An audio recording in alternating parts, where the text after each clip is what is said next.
Hola, mi nombre es Alejandra Catalina Camacho y esta es mi presentación de COVID-19 y el impacto social, económico y cultural en las mujeres. En marzo del año pasado, los gobiernos de México y Estados Unidos advirtieron a la población de la mortalidad del virus SARS-CoV-2. Se anunciaron cuarentenas en casa, el uso de máscaras y cierres de diferentes negocios, servicios no esenciales y escuelas. La pandemia COVID-19 de una semana a la otra le cambió la vida a millones de personas. Muchas perdieron familiares, amistades, otras perdieron su trabajo y sustento, y muchas más un escape de su abusador. Otras personas ganaron la oportunidad de estar en casa, pero la carga de trabajo del hogar se volvió muy pesada. Es más que obvio que la mayoría de la población le afectó de una forma u otra la pandemia, pero creo que es importante analizar cómo le afectó a las personas por motivo de género. En este caso, cómo le afectó a las mujeres.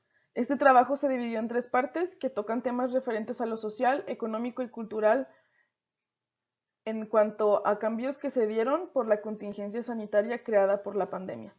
En cada caso, las mujeres sufrieron cambios que en su mayoría ya eran una problemática antes de la pandemia, pero después del aislamiento y la inaccesibilidad del empleo digno, estos problemas se acentuaron y exacerbaron, creando diferentes problemas. Primero se abordará el aumento de violencia doméstica hacia las mujeres durante la pandemia, después el aumento y distribución de carga del trabajo del hogar y por último el impacto económico en trabajadores del hogar durante la cuarentena.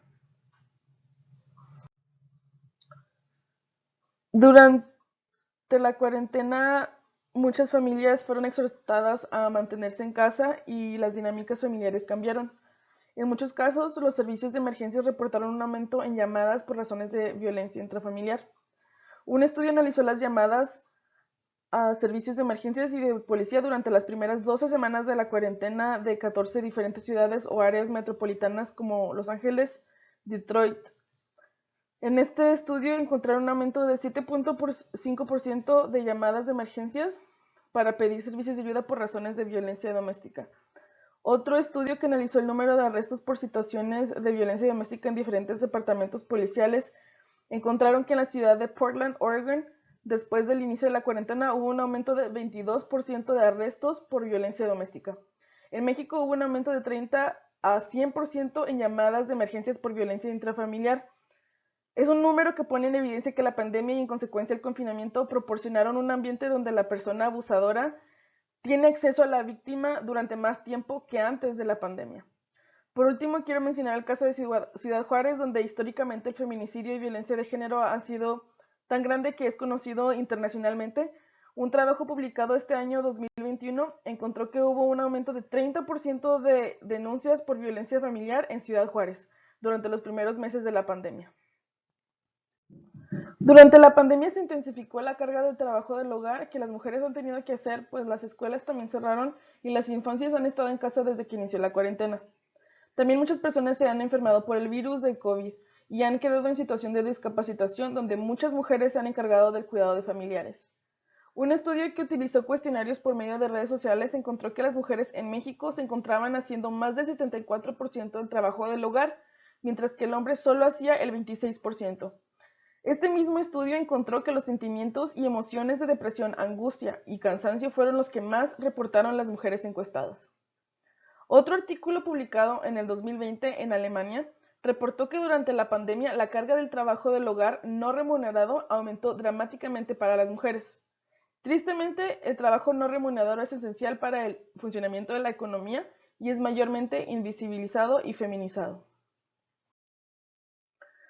Muchas personas durante la pandemia y el confinamiento han perdido su trabajo, las mujeres no se han quedado atrás. En el caso de la frontera de Ciudad Juárez-El Paso, muchas mujeres del lado mexicano cruzaban con anterioridad a la pandemia, a diario para realizar trabajos en El Paso, muchas veces trabajo del hogar.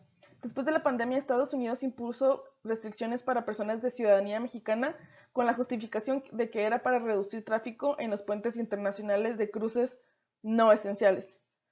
En el contexto histórico, desde la época colonial, las mujeres que han ocupado el sector de trabajadoras del hogar han sido mujeres pertenecientes a pueblos originales de afrodescendencia y o de recursos económicos bajos. Desafortunadamente, las trabajadoras del hogar no solo sufren discriminación de género, pero también de etnia, raza y clase social. Según un documento publicado por las Naciones Unidas, en México el 10% de las mujeres son trabajadoras del hogar. En este mismo documento se menciona que las trabajadoras domésticas están especialmente en una posición vulnerable, porque al trabajar en los hogares de familias ajenas, el confinamiento que ocasionó la pandemia hizo que todos sus ingresos se acabaran. La situación de las trabajadoras del hogar no es única en México y es triste que muchas mujeres se han enfrentado a la pobreza durante la pandemia. La pandemia y la contingencia que resultó después de marzo del 2020 ha generado cambios a nivel internacional en cuanto a la economía, la sociedad y la cultura. En el caso de México y en otros países de Norteamérica y Latinoamérica, se observaron aumentos de violencia doméstica, así como feminicidios. También se vio un incremento en la carga de trabajo doméstico no remunerado dentro de los hogares en las mujeres. En cuanto a la situación de las trabajadoras del hogar, se evidenció aún más la vulnerabilidad y precariedad con la que desde antes de la pandemia ya existía y después del confinamiento se exacerbó. Al analizar todas estas maneras en las que las mujeres han sido impactadas durante la pandemia del COVID, es posible concluir que esta situación les ha afectado por su condición de género, más otras formas de opresión como la clase social y etnia. Muchas gracias.